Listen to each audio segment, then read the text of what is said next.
Tom Slater's with me here from Spikes Online. We're going to be running through the papers and, of course, running you through the TikTok meltdown.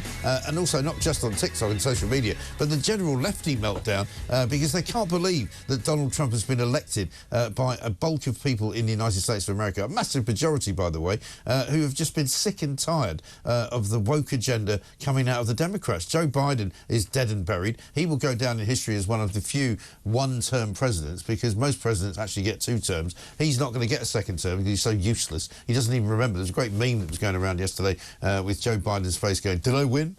Did I win?" You know, because he doesn't even know what's going on. Let's get a voice note from Paul.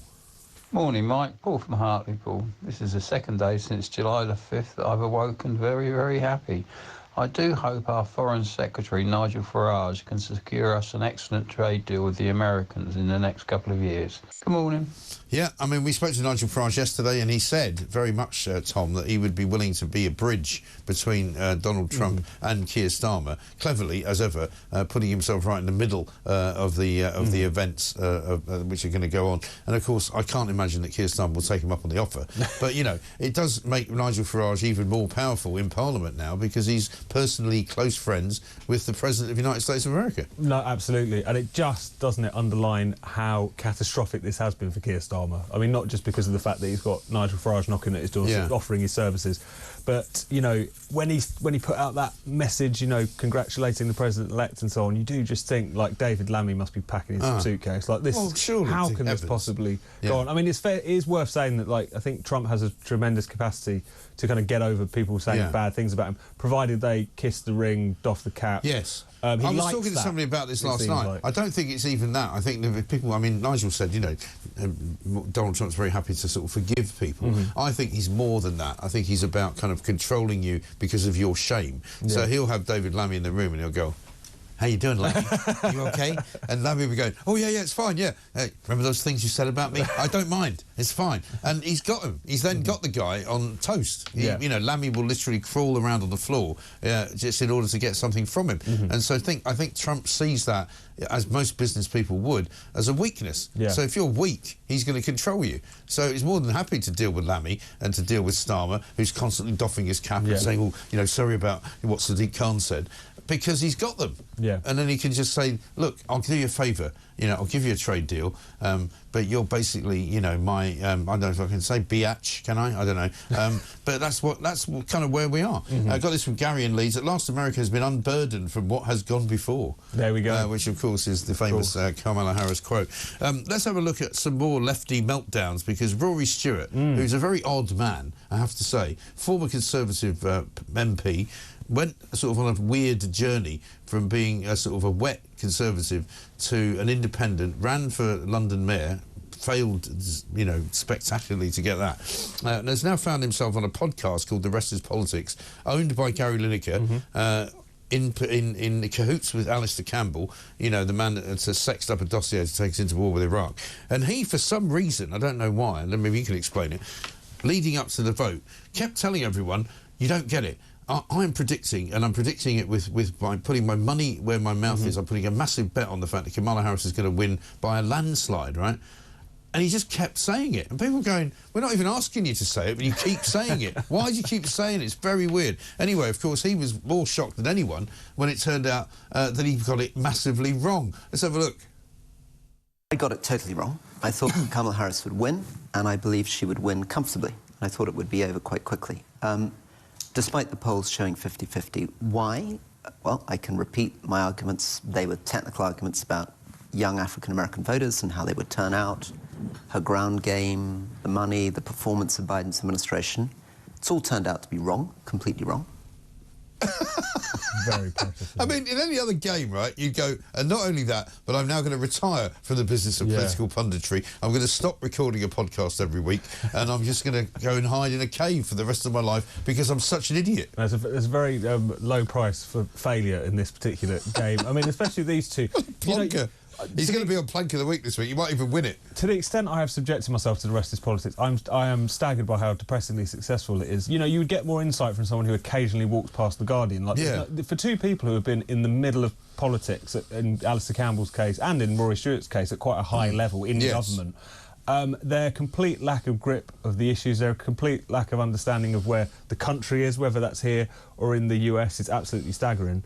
But again, I think that's one of the things about the past 10 years in politics with these populist revolts against the establishment, is that it's shown not just the politicians are out of touch, as those two are, but also so much of the commentariat. They have no idea about the country in America, but even the country they live in here. But they all went to America. I mean, that was recorded in America because they all went over there. Emily Maitlis, you know, John Sopel, because they also do another podcast, a lefty podcast. They got it so wrong. Yeah. And there's some wonderful footage, actually, we may find it for later on in the show, of Emily Maitlis, who was doing Channel 4 news coverage, along with, bizarrely, Boris Johnson, Stormy Daniels, Kristen Gurumurti. She was kicked out of the studio for swearing because she was so angry. There are great pictures of the two of them starting the show all smiles and then sort of midway through just scowling because they can't handle it. It's like, what sort of an individual can work in the business that we're in and just can't handle it to such an extent where the news doesn't go the way they want it, where they're literally like petulant children throwing their toys out of the pram?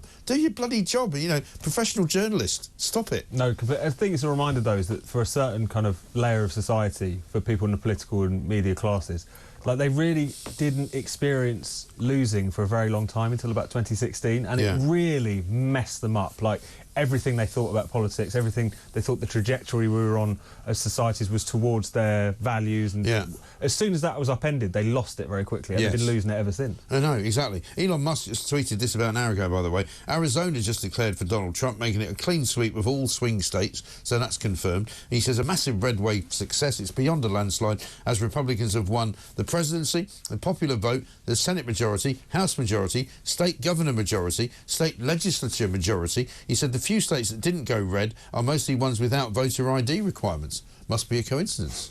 Isn't that funny? Well, that's a point he's been pushing for a lot throughout this campaign. But it is but it's a massive majority. It's a massive mandate for Donald Trump. That's the thing. This would be a very different conversation if Trump had just sort of squeaked it. I mean, many people had said that he's never going to be able to win the popular vote because of the fact that he is, and it continues to this day to be, a kind of divisive character. But at the same time, this is so clearly a repudiation of the Democrats. Yes. It's so top to bottom. And also, it was so thoroughly deserved. I mean, the fact that they put up Kamala Harris anyway was almost an insult to the electorate's intelligence. The way in which someone who they were bad-mouthing 5 minutes ago as a terrible vice president who wasn't ready for prime time was actually, you know, the second... Was suddenly the greatest idea anybody'd ever had.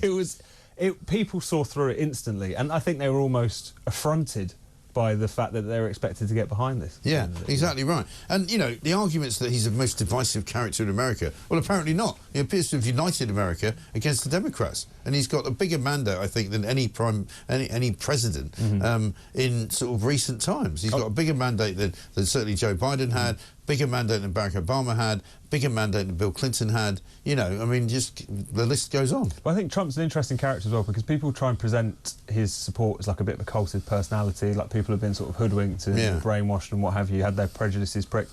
I think what's really interesting is the extent to which the support for him is actually quite sophisticated, as far as a lot of people say, you know, I don't like a lot of the rhetoric. There's certain things that him and his team come out with which I don't necessarily support. You don't have to like everything. But on the issues, I'm in favour of him. So it's one of those things where people actually approach elections in terms of what's in it for me. Are they talking about the issues that I care about? What are the other side doing? And they've been going off the rails for many years now.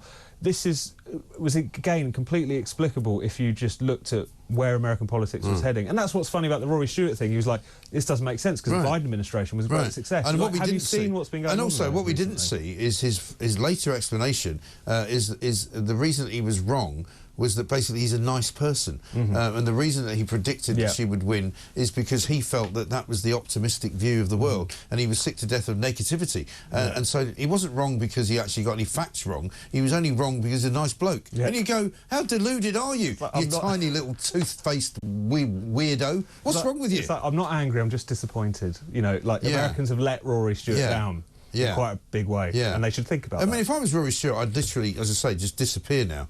I'd go back to Afghanistan, smoke a load of Afghan black, and just never come out of the caves. Just stay there.